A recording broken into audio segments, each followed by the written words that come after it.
establecemos con todo, desde el punto de vista privado, colectivo, político, económico, un discurso sentimental. Por la sencilla razón de que un discurso sentimental es inatacable, ¿no? Si se exponen sentimientos, no se puede atacar a esa persona que ha expuesto sus sentimientos porque se supondría un ataque personal. Si se exponen ideas, se puede atacar las ideas, ¿no?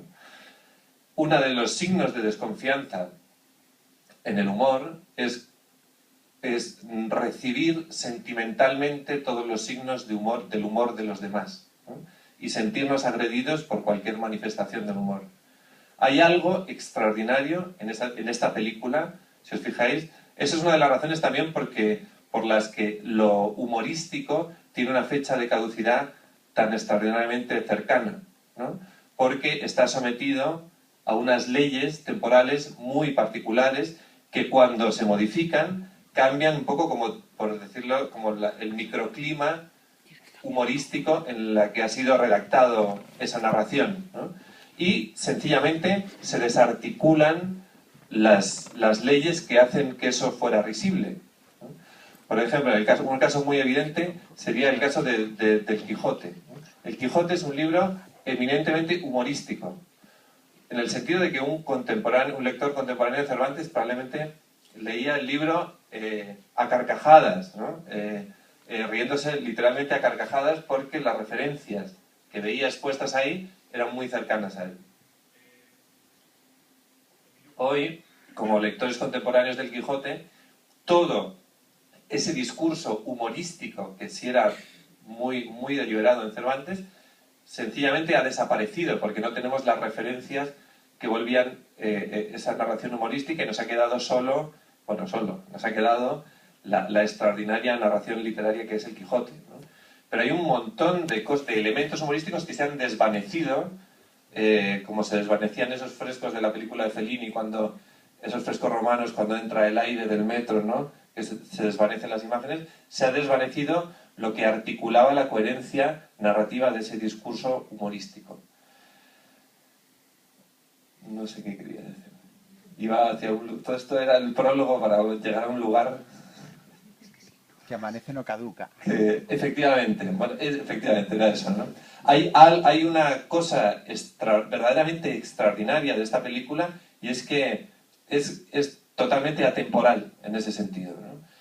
Hay algunas referencias que sí la enclavan en un momento particular histórico. Yo creo que hay varias referencias. Una, esa especie como de sombra del paso de la dictadura a la democracia, que de una manera bastante sutil, pero bueno, hay incluso unas elecciones, esta manera como de esas elecciones precarias, siempre como muy surrealistas, de la película, hablan como de una democracia que en realidad es bastante joven, ¿no? Todavía, en el momento en el que rodea esta película, ¿no?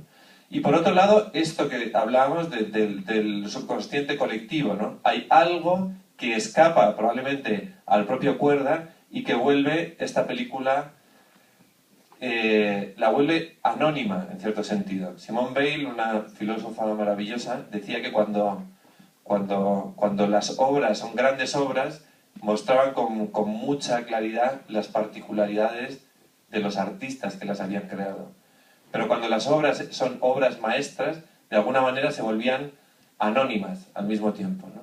Es como si, en realidad, más que ser creadas por una persona, hubieran como brotado de la tierra, como brotan los hombres de las berzas en esta película, ¿no?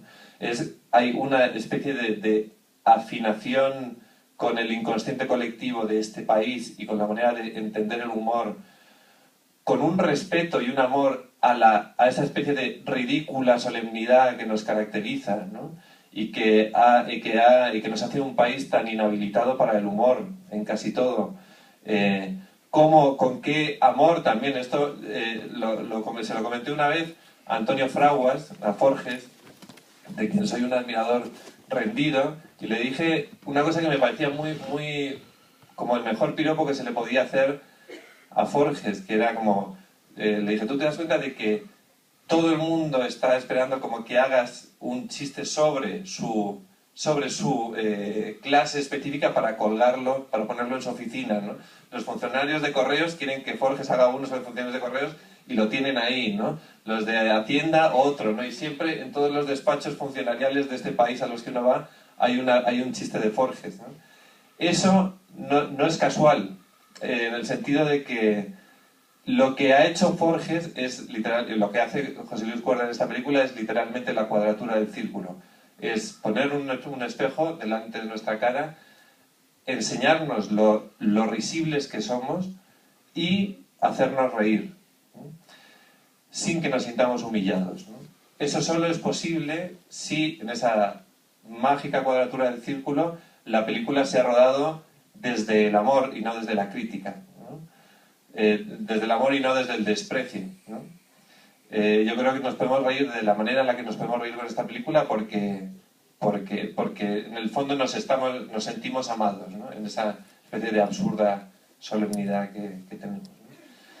Yo no quería decir nada más porque supongo que muchos habéis visto la película y a lo mejor otros no. Es una película que yo creo que uno disfruta más viéndola por segunda, tercera, cuarta y quinta vez que a veces viéndola por primera vez, ¿no? Que puede llegar a ser tan desconcertante que uno ríe pero no sabe muy bien qué le hace reír.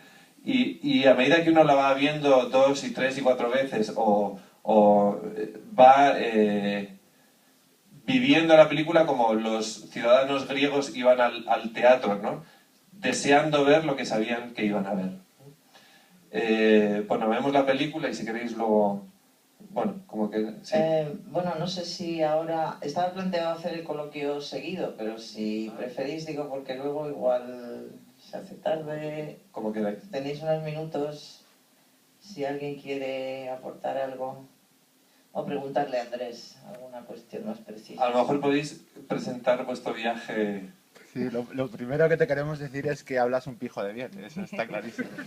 Y que te nombramos intelectual orgánico de nuestro movimiento Es Amanecer. un honor absoluto. No, de verdad. Tenéis que dar una calabaza de premio. Hombre. Oírte hablar es una Una delicia. calabaza y no lo creo.